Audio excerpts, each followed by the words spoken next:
Hydraa negativity గురించి చెప్పండి sir. Hydraa correct పద్ధతిలో చేస్తే మనలాంటి సామాన్యులందరికీ మంచిది.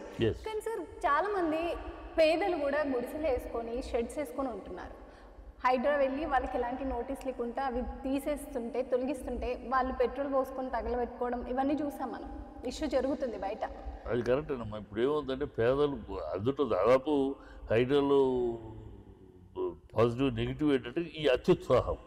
ఈ అత్యుత్సాహంలో ఆ పేదలు ఉన్న ఏరియా ఉన్న వాళ్ళు మనకు ఓటు వేయలేదు, మనకు ఓటు వేయని బాధ్యది ఈ వాళ్ళకి ఐడెంటిఫికేషన్. సో కనుక కూర్చే వాళ్ళు మనకు ఇట్లా రాజకీయం.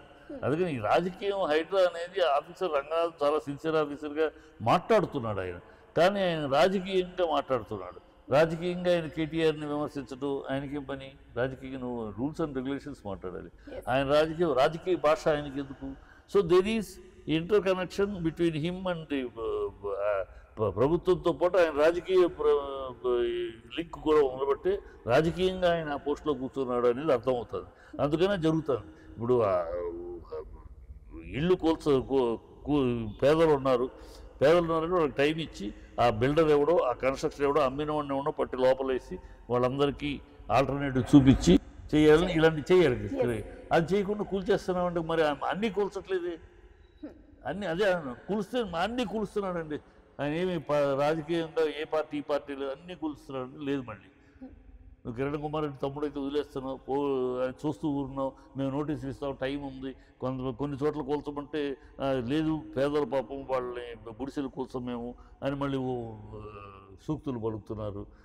మళ్ళీ కొన్ని చోట్ల చేసేస్తారు. అంటే ఎక్కడ మన వాళ్ళు ఎక్కడ పరాయి వాళ్ళు, మన పార్టీ మనుషులు ఎవరు ఇతర మనుషులు ఎవరు అన్న కోణం కనపడతారు. అదే ఆ బ్యాడ్ వల్లే హైడ్రాకి అసలు ప్రజలు నెత్తిన పెట్టుకోవాలి. ప్రజలు నిజంగా నెత్తిన పెట్టుకుని బ్రహ్మాండం ఒక మంచి ఆఫీసర్, గ్రేట్ ఆఫీసర్ అని కొనియాడాలి. కొనియాడకుండా ఎందుకు జరుగుతుందంటే ఇలాంటి రాజకీయంగా నడుస్తుంది బండి. హైడ్రా అనే బండి రాజకీయ ప్రమేయంతో నడుస్తుంది. కానీ రూల్స్ అండ్ రెగ్యులేషన్ నిజమైన పద్ధతిలో సిన్సియారిటీతో నడవట్లేదు అనేది తెలుస్తుంది. అంతే దానిలో ఉన్న బ్యాడ్ కోణం అది ఖచ్చితంగా దానివల్ల దెబ్బతింటున్నాం. గ్యారెంటీ అలా చేయకూడదు. ఇస్తే ఒక్క నోటీసులు ఓవైసీకి నోటీస్ ఇవ్వడానికి ఉచ్చబొట్లు పడిపోతున్నాయి నీకు. ఇంకా నువ్వేంటి ఆఫీసర్ ఇవ్వు నోటీసు. అకాడమిక్ ఇయర్కి అదే ఇవ్వు. నీకు టైం ఇస్తున్నావు, నెక్స్ట్ అకాడమిక్ ఇయర్కి ఉండటానికి లేదు. ఈ అకాడమిక్ పిల్లలు చదువు కనుక అకాడమీ స్టార్ట్ అయిపోయింది కనుక ఓకే, నెక్స్ట్ అకాడమిక్ ఇయర్ మళ్ళీ నెక్స్ట్ జూన్ నాటికి ఉండకూడదు అని నోటీసు ఎందుకు ఇవ్వు? నాగార్జున అనేవాడు జనాలు వేసుకుని వచ్చి మీ మీదకు దాడి చేయలేడు కనుక నువ్వు నాగార్జున మీదకి వెళ్ళిపోయావు. మురళీమోహన్ అంటే అంత సిన్సియర్గా చేస్తే మురళీమోహన్ మీదకి వెళ్తారు. మీరు ఎన్ని వందలు ఉంటే మురళీమోహన్ చరిత్ర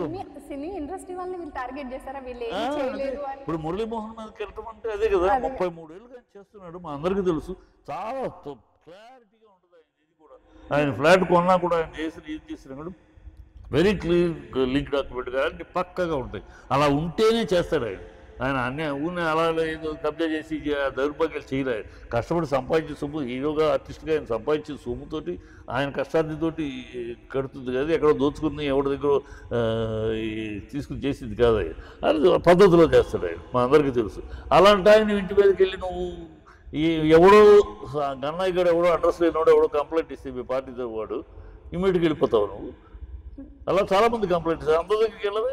ఇది మురళీమోహన్ మాత్రం వచ్చి మురళీమోహన్ ఇంటికి వెళ్తే పేపర్లో వస్తుంది, రంగనాథ్ గారు బ్రహ్మాండంగా చేస్తున్నాడని వస్తుంది. నా ఇంటికి నీ ఇంటికి వస్తే పేపర్లో రాదు కదా. ఈ పబ్లిసిటీ కోసం చేసేస్తున్నాం, చించేస్తున్నాం, పొడి చేస్తున్నాం అనే ఒక పబ్లిసిటీ కోసం చేస్తున్న కార్యక్రమంగా ఉంటుంది. మురళీమోహన్ ఇంటి మీదకి వెళ్ళటం అనేది అది గ్యారంటీగా అది సినిమా వాళ్ళ మీద వెళ్తే మనం మురళీమోహన్ కూడా వదలలేదండి.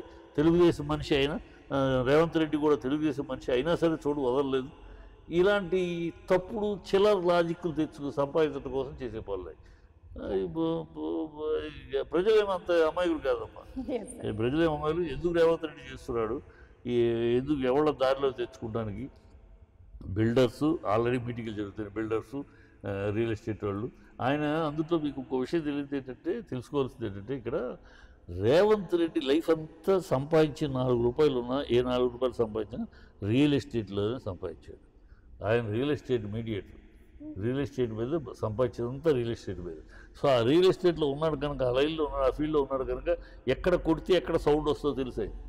అది కొట్టాడు. Please subscribe Pragna Media. Please like, share, subscribe to Pragna Media. Pragna Media, please do like, share and subscribe. Please subscribe to Pragna Media. Please like, share and comment if you like the video. Pragna Media.